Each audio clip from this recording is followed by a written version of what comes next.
আওয়ামী দুঃশাসনের আগের যে চিত্রগুলা, সেই চিত্রগুলোর সাথে যদি আওয়ামী দুঃশাসনের এই সময়গুলোর সাথে যদি মিলানো যায়, তাহলে এটা স্পষ্ট হয় যে বিগত বিএনপি এবং জামাত জোট যে সরকার ব্যবস্থা ছিল, এই সময়ের চিত্রের সাথে পূর্ণ আলাদা। একটা ফ্যাসিস্ট এই রেজিমের যে কালচার ক্যাম্পাসগুলোতে তৈরি হয়েছে, তার সাথে যদি আগের তুলনাগুলা করি, তাহলে আমার মনে হয় যে খুবই সামান্য হয়তো কিছু ভুল বোঝাবুঝি ছিল, এটা ছাড়া কিছু হবে না, এটা আমি মনে করি।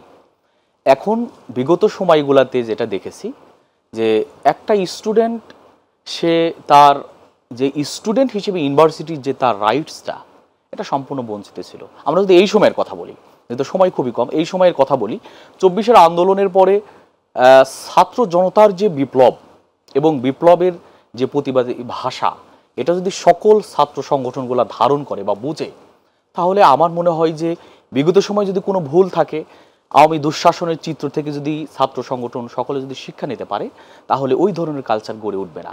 ইসলামী ছাত্র শিবির কী করতে চায়? ইসলামী ছাত্র শিবিরের বক্তব্য স্পষ্ট। ইসলামী ছাত্র শিবির মেধার ভিত্তিতেই ছাত্রদের হলের সিট বরাদ্দ থেকে শুরু করে ছাত্রদের অধিকারের ব্যাপারে স্পষ্ট বক্তব্য দেয়। প্রত্যেক স্টুডেন্টই তার মেধার ভিত্তিতে এবং তার যোগ্যতার ভিত্তিতে এবং ক্রাইটেরিয়া অনুযায়ী, মানে যে কেউ স্টুডেন্ট, যে নন রেগুলার স্টুডেন্ট বা ইউনিভার্সিটি সেই স্টুডেন্ট না, সে তার রাইটস নাই যে ক্যাম্পাসের হলে থাকার, বা তার বয়স হয়নি ক্যাম্পাসে থাকার। এক একটা ক্যাম্পাস বা এক একটা ক্যাম্পাসের রুলস রেজুলেশনটা এক এক রকম হয়ে থাকে। এখানে কোনো রাজনীতি নেই, এখানে ছাত্রদের অধিকারের কথা বলা হচ্ছে।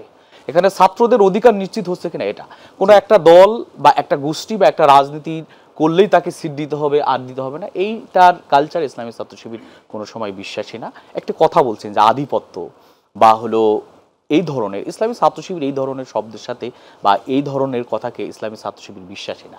এই ধরনের আধিপত্য, দাসত্ব, যেগুলা বিগত দুঃশাসনে মানুষদেরকে বন্দি করে রাখা হয়েছিল, ক্যাম্পাসগুলোতে শুধু হত্যা দেখেছি, আমরা লাশ দেখেছি। বুয়েটে হত্যা হয়েছে, জগন্নাথে হত্যা হয়েছে, রাজশাহী ইউনিভার্সিটিতে হত্যা হয়েছে।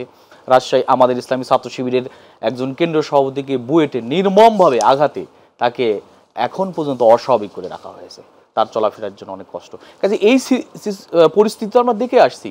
কাজে ইসলামী ছাত্র শিবির চাই যে ক্যাম্পাসে ছাত্রদের অধিকার নিশ্চিত হোক, ছাত্ররা তাদের মেধার ভিত্তিতেই তারা সেই অধিকারটা পাবে, এটা নিশ্চিত করার জন্য অবশ্যই ইউনিভার্সিটির কর্তৃপক্ষ এবং এই জায়গায় রুলস রেজুলেশনের বাস্তবিক প্রয়োগ লাগবে। যে কথাগুলো আলোচনা আসছে, কোনো ইউনিভার্সিটি দায়িত্ব নেন না। আমরা দেখছি তোফাজ্জল হত্যার কথা যদি বলি, বা জাহাঙ্গীরনগর ইউনিভার্সিটিতে একজন ছাত্র হত্যার কথা যদি বলি, এখানে প্রশাসনের অবশ্যই ব্যর্থতা আছে। তারা এই জায়গায় ভূমিকা রাখতে পারে নাই এবং আওয়ামী দুঃশাসনের যে সবল থাবাটা এখনও যে কিছু তাদের পেতাত্তাদের ভিতরে আছে, এটা স্পষ্ট হয়। কারণ যাদেরকে ঢাকা ইউনিভার্সিটি থেকে গ্রেপ্তার করা হলো, তাদের 6 জনকে গ্রেপ্তার করা হয়েছে, এর 5 জনই হলো যে একসময় তারা ছাত্রলীগ করতো। তার মানে তাদের সেই সবলগুলো এখনো থেকে গেছে।